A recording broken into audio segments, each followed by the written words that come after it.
Thằng đó không mẹ có xin hàng ấm phăng cầm mê môi xoay chứ một tăng phăng mấy nhá thằng này bây giờ lúc sau lập bên cái đang làm thì phăng để cắt ta đây làm tiêu cái sản phẩm này thành phần ta là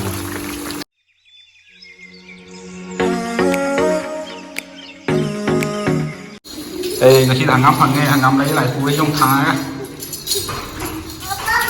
không có đâu không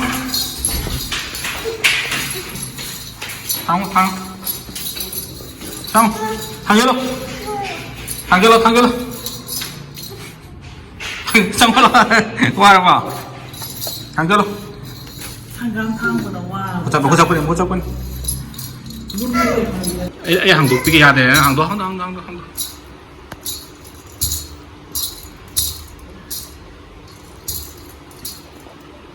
hàng tụt có thể đấy hàng tụt có hay đấy hay là hai ta được với ghi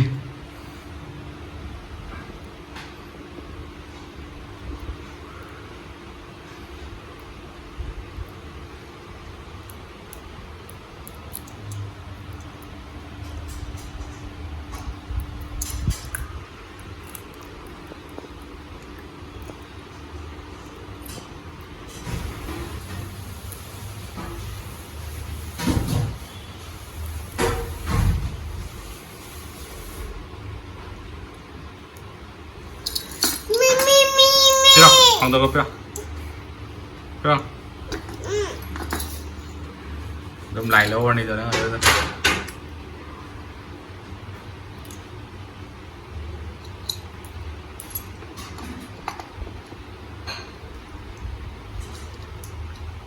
hàng đầu cái pro no hàng đầu kamu apa hak yang tuh begitu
jadi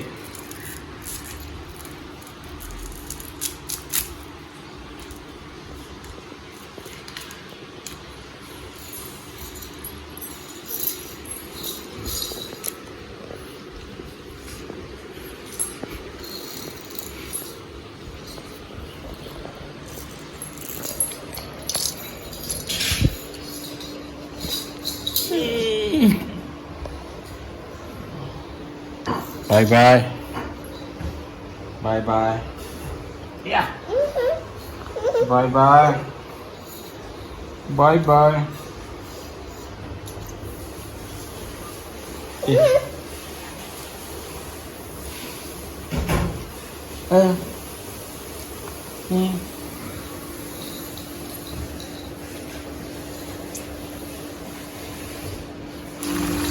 ini sandang dia kebab tarik ambil ke dalam telepon tanah kebab kain menduri ke jina thế làm gì mình vẫn ngồi không để ao ao có rất nhiều sao thì tôi chạy anh